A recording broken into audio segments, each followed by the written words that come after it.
Hi, welcome to Marketing Global Edition with me, Jasmine Montgomery. And me, Piers Guilar. So, Piers, you know how we love to talk on this podcast about people who break all the rules that you and I, with our many decades of advertising and branding experience, live by. So today, I want to talk about someone who I think rocks the rules of advertising. Oh yeah? Who is it? A man called Jimmy Donaldson. Never heard of him. Okay, so in 2012, he launched a brand, but he didn't launch any products under that brand until 2021, like 9 years later. So last year, he ranked top of Forbes' list of the highest paid YouTube creators and was estimated to have earned around $82 million, about the same as Victoria Beckham. Today, he's worth $500 million. He's been called the nicest man on the internet. Time magazine called him the most watched person on earth. And he himself estimates that he appears on a screen somewhere in the world 30 billion times a year. You won't see him advertising on TV or a billboard, but his revenue from product sales is incredible. In fact, other brands pay up to $2 million to feature in his content. You may or may not have heard of him, but I bet your 11-year-old has. Mine certainly has. His name is Mr. Beast. And I think he's the most interesting brand story around at the moment. Yeah, sure. I've heard of Mr. Beast. I know of him very well, but I just didn't know his name was Jimmy. Yeah, he's phenomenally successful. I think he gets hits of like over 100 million views, and his channels generate $3 million a month. Can you believe that in ad revenue alone? He is, he's rich. Yeah, now, but we're not talking about him today as a successful YouTuber, although undoubtedly he is that. But really, we're talking about him today because I think he's probably the best brand and advertising story around right now. What makes you say that? So what I think is so brilliant about him is that most people create a product and then brand it. But Mr. Beast created a brand and then 9 years later began creating products under that brand. So he now has a whole bunch of product lines, including a chocolate bar brand and a burger brand, but he started building his brand 9 years before he launched a single product. Don't all the YouTubers have merchandise, or merch as you would say? Don't they all have merchandise? I know that Chad Wildclay and others like that. God, I don't really know their names to be honest, but anyway. Yeah, sure. I mean, of course they all have merch. My 11-year-old wouldn't allow us to call it merchandise. It is called merch. But Mr. Beast goes way beyond kind of the ubiquitous hoodies and beanies, you know. So his main source of income is still YouTube ad revenue. But he also earns money from sponsorships and so on. But the really interesting thing is that he's gone way beyond, you know, Beast merchandise. And he's launched things that were way out of his sort of, you know, ecosystem, really. So he launched Mr. Beast Burger in 2020. And he's launched recently Feastables, a line of chocolate bars and gummy candies that landed in 2022.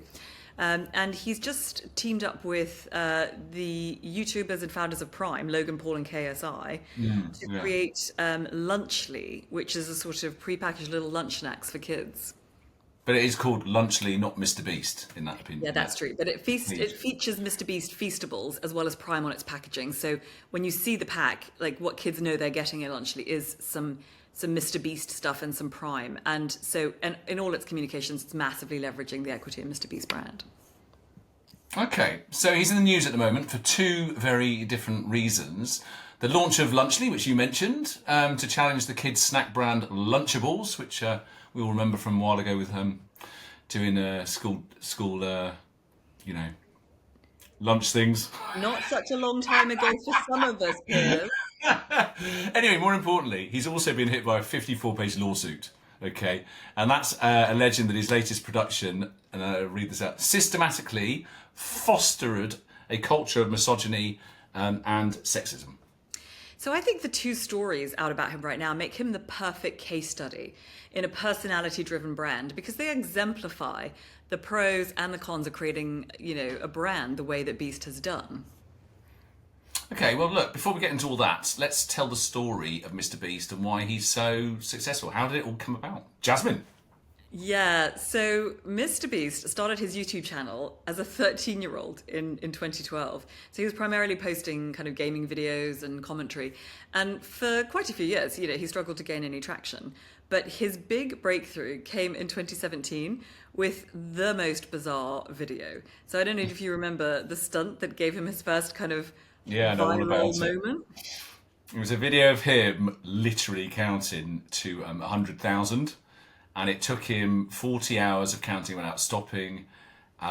Tedious, pointless, I suppose, but it did capture the attention of viewers who thought it was just like weird, it was absurd. So of course, the weird and the absurd goes viral, which it did. And it was one of the first instances of Mr. Beast's dedication to doing something extreme and unconventional, and that's what he does, and that's what pays off in his case. Yeah, and from there, he then really began to innovate. So he's doubled down on the formula that was really beginning to work for him. So creating kind of over the top, extreme, often kind of marathon like challenges.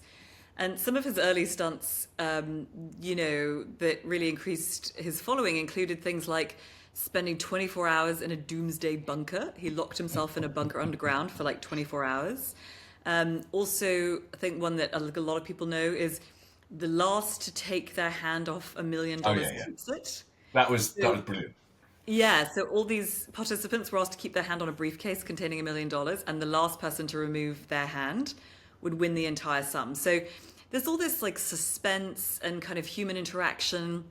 And, I think to us old fogies, it sounds really nuts. But, to so many people, it's really compelling content. There's really high stakes stunts. And they've just become a real trademark of Mr. Beast's videos. Yeah, he's basically coined the term philanthropic stunts. He doesn't just entertain, he makes a positive impact through giving. So his charity-focused videos are some of the most iconic. They've earned him a real reputation of being creative, but also, really generous.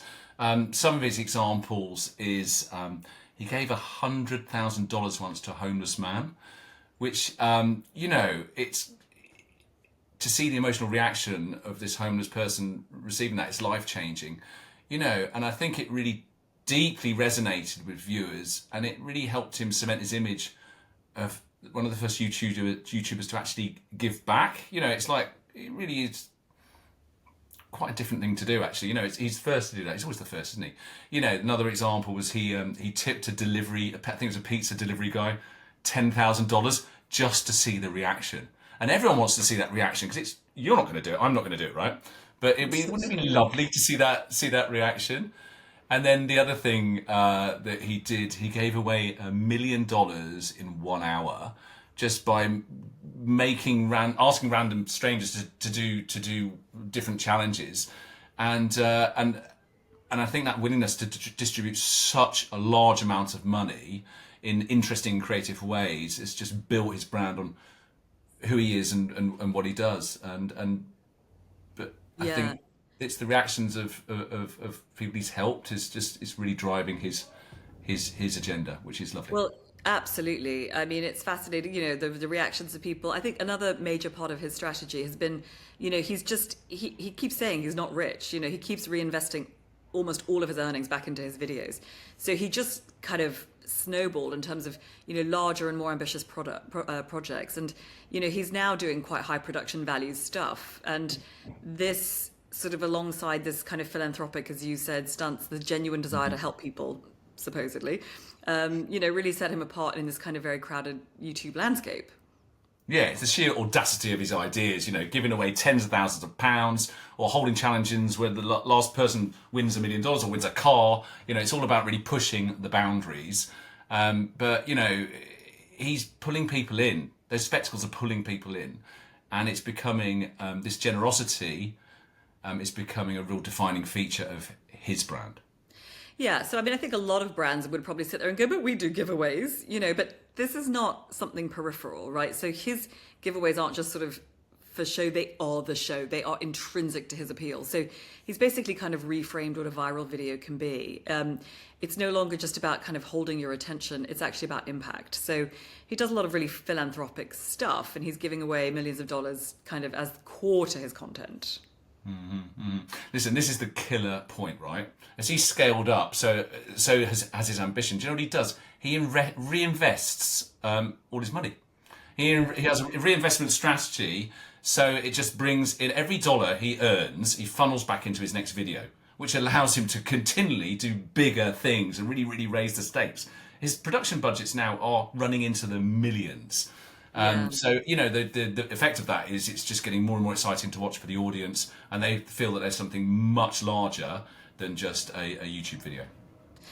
Yeah, and I think it's not just his, his production budgets and the content that's scaled, but, his kind of business ventures have as well. So I think what I think is so interesting is the way he's been able to apply his brand kind of to beyond content stuff.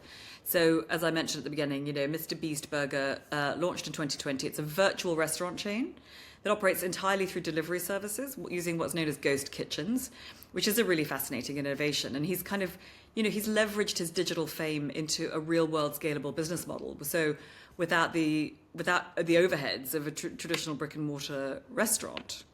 Yeah, and now with like Feastables, his snack brand, you see that same innovative approach to business. Really, he's diversifying in ways that other typical YouTubers don't. Their merchant line might be hoodies and stuff like that, but he's getting into snacks and kids food and things like that. He's really thinking about his audience.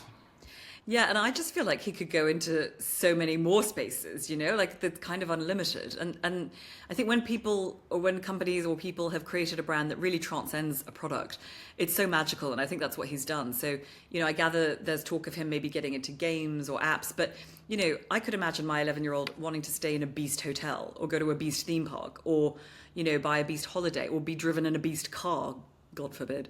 That's what's so clever. It's all about authenticity. He has built an authentic brand. He's been true to himself. He's not trying to do anything else. It's just like, believe in me, buy into me, and then buy into all the things I want to sell you. Yeah, but I think it's also really interesting, to look at the language of his brands. I was looking at the Feastables website, and it's more Nickelodeon than Nestle. It looks nothing like a chocolate brand. It doesn't even really have chocolate bars on the homepage, except tiny little ones. It's really all about Beast and his friends. It's like a kid's content brand. It could almost be the homepage to sort of any product, really, whose target market is like, 8 to 16-year-olds. And it's the same with the logo. The Feastables logo has all this kind of heavy black outlining and colorfulness and so on. It really looks like the identity of a lot of Nickelodeon's kind of programs. I don't know if you remember from your kids, younger days, like Loud House, Invader Zim, Hey Arnold. So the logo looks more Teenage Mutant Ninja Turtles than Snickers. And listen, that's why I think Mr. Beast is so much more than a YouTuber at this point. I think he's like a media mogul. He's a philanthropist. He's a true entrepreneur, and he's really redefining what it means to build a successful brand in the 21st century. Well, it also makes me feel, hugely inadequate because, he's 26 and you're describing him as all those things. But I think it really leads us to a super interesting question, which is, can a person, a human, an individual, a person be a brand? And what are the pros and cons of having, a brand value reside in a person as opposed to a organisation? Okay, well, it's a big question. We are going to take a quick break and then come back and answer these fascinating questions. Marketing Global Edition is sponsored by 𝐂𝐨𝐧𝐧𝐞𝐜, the ad generator for small businesses that serves you effective and affordable ads in seconds. And by 7 Brands, the international advertising and branding agency that has worked with clients around the world from Coca-Cola to Facebook. Okay, hi, welcome back to the podcast where today we're discussing a fascinating topic. The story of Mr. Beast, the founder of Mr. Beast Burger, Feastables, and Lunchly, a food and snack brand similar to Lunchables. So before the break, you were asking the fascinating question, can a person be a brand? So you and I have a super smart colleague, 𝐭𝐿𝐴, who is always telling us that these days people buy people. Is that true? And what does it mean for brands? Well, I think we all know it's true. The story of Mr. Beast that we were telling before the break, but also people like Kim Kardashian, Oprah Winfrey suggest that it could well be true. Yeah, I think in today's digital age, personal branding has become kind of almost ubiquitous. So individuals, whether they're influencers, entrepreneurs, public figures, are really curating their identities to engage audiences and create opportunities. Yeah, precisely. You know, personal branding is about more than just self-promotion. It's about crafting an identity that resonates with people. This involves, you know, a consistent image, a value proposition, and a reputation that extends beyond just professional capabilities. And it's really amazing how these individuals leverage social media platforms to amplify their presence. You know, it's a great effort of them marketing themselves as a brand, akin to how a whole company, a whole organization operates. Yeah, you know, I don't know how comfortable I feel with this idea of, you know, can a person be a brand? I mean, I think we all sort of know on a visceral level it just feels true, but if I put really kind of, you know, my sort of proper brand consultant hat on, and I think about the sort of the most stringent definition of a brand, the one that you and I learnt working at Interbrand all those years ago, then, you know, I wonder if Beast maybe doesn't quite qualify because, you know, for me, the most important thing that a brand is that it's an asset that can be valued and put on the balance sheet. So we can all talk about, you know, a brand as what people think about you when they close their eyes and, you know, all that sort of fluffy stuff. But really, I feel that the real test of a brand is, can it be put on a balance sheet? And I just don't know if a person can be a brand in that sense. Can you put a person on the balance sheet? Well, that's it. I think that is the crux of the matter here. You know, valuing a personal brand is no easy feat. How do you do that? Personal brands are like brands, are intangible assets, you know, and traditional accounting frameworks don't really sort of accommodate them. However, you know, they do certainly generate significant value, particularly when we're thinking about revenue generation potential, as is the case with Mr. Beast and, you know, virtually anything he decides to put his head to. Yeah, I guess if you're looking for kind of, you know, tangible measures of a person's brand worth, there are things like, you know, what are the revenue streams from sponsorships, from endorsements, product sales related to that person's brand. So if a personal brand like a Kim Kardashian generates, you know, substantial income, or Mr. Beast, then I guess undeniably it has economic value. Yeah, and let's, you know, let's not overlook the role of market demand. You know, the perceived value of a personal brand can be heavily influenced by the individual's expertise and popularity. And metrics such as, you know, social media engagement, follower counts, audience demographics can all inform this valuation of that person.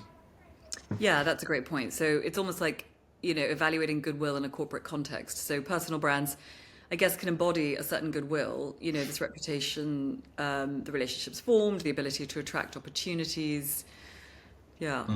Okay, so what are the pros and cons of personality branding, Jasmine Montgomery? You know, you said at the beginning of the podcast that there's 2 stories in the news right now about Mr. Beast that make him the perfect case study for a personality-driven brand. What did you mean by that?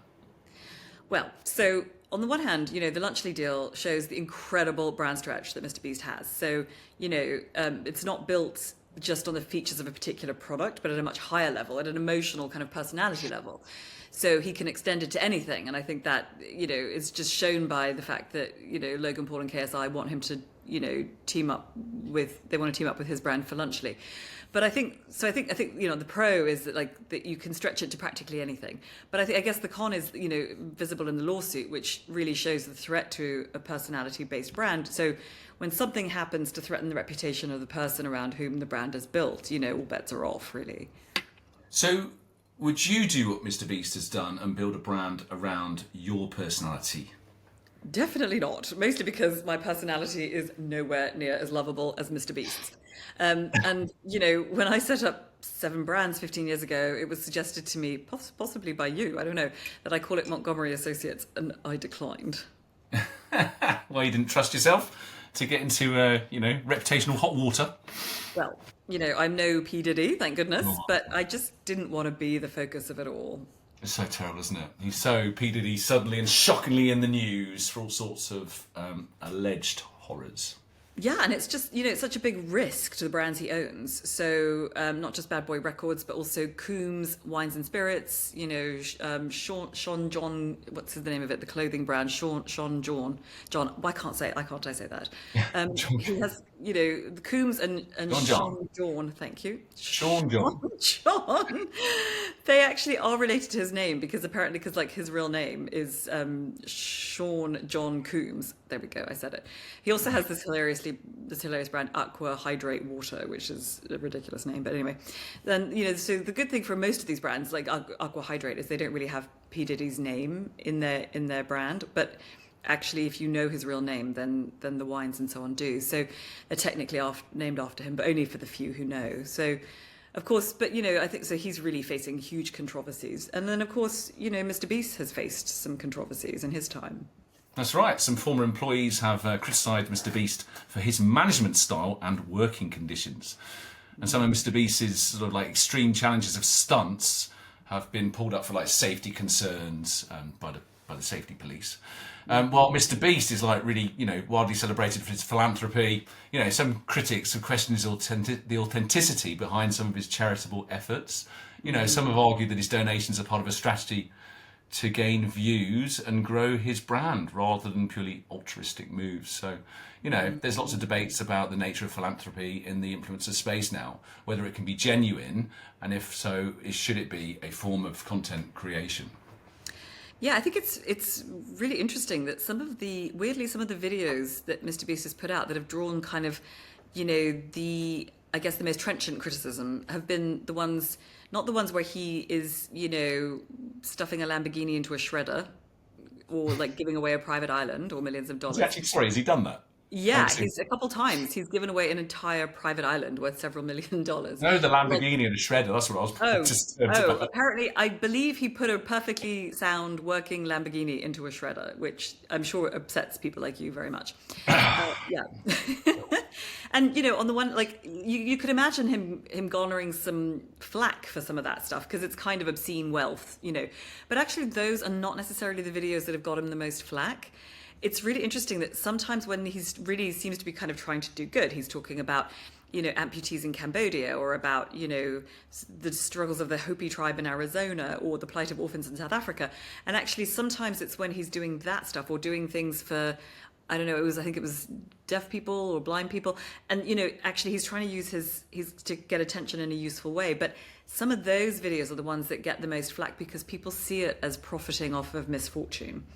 So that's right. So he paid for like 1,000 cataract surgeries and dug 100 wells in Africa, but actually kind of ended up with all these accusations of sort of white savior complex, which, get levied at people who are sort of doing good, but for content reasons. And so he's currently facing his lawsuit with this 54-page court document. This could be his toughest test yet. So why is he being sued? Well, let me tell you.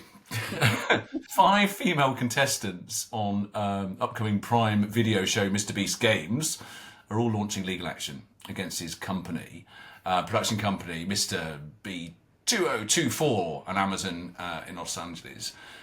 I think 1,000 contestants sort of competing for a 5 million or 3.7 million pounds prize when the show airs. If it airs, it's supposed to be the largest ever reality competition series. The lawsuit has plunged the show into crisis, unfortunately. So, among the many redacted pages, the legal document includes allegations that they particularly and collectively suffered in an environment that was systematically fostered a culture of misogyny and sexism. So, it's pretty damning stuff, really.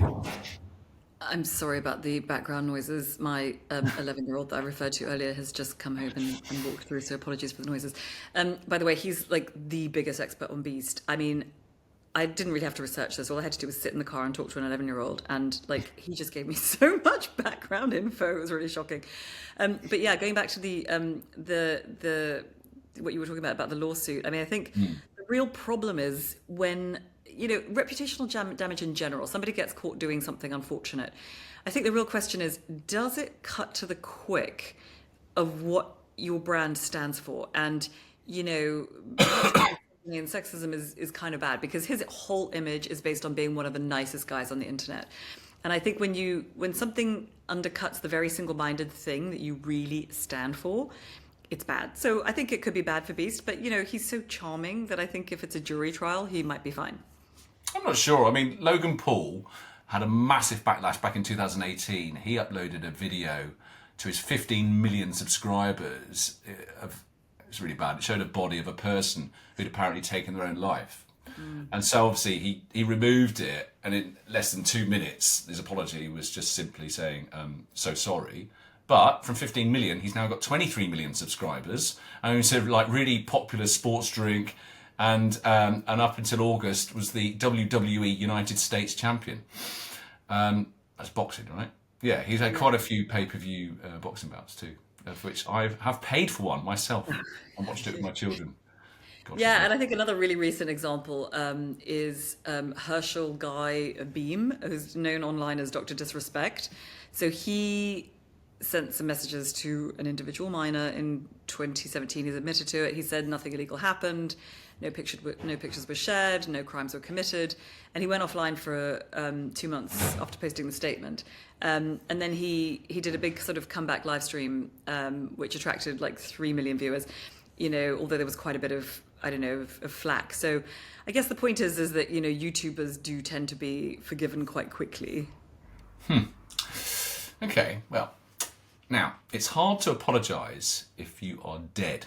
So talking about news and controversies, how do you feel about the news surrounding Harrods and its famous owner? Yeah, Piers I mean, said. shocking allegations that Mohammed Al-Fayed basically raped women working for him while he owned Harrods. I know, but not just him. It's like enabled by employees of Harrods. If you think about it, he had help.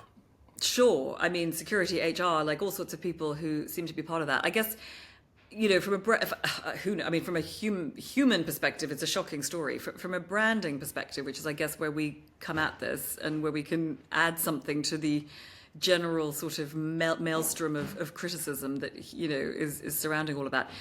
What I think is really interesting is that, if he had rebranded in 1985, when he bought Harrods, which was a British institution. I don't know how long it had been around, but I mean, a long, long time. It was a really established brand.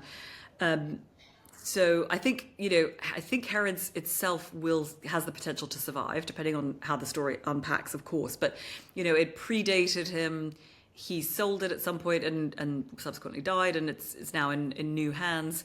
So I think that the Harrods brand probably can survive all of that. I mean, I don't know if it can survive the lack of taste that one sees in these sort of Egyptian escalators and all that stuff. But taking that that aside, I think that if he had renamed it to Al-Fayed Department Store in 1985 when he bought it, it would definitely have to close today.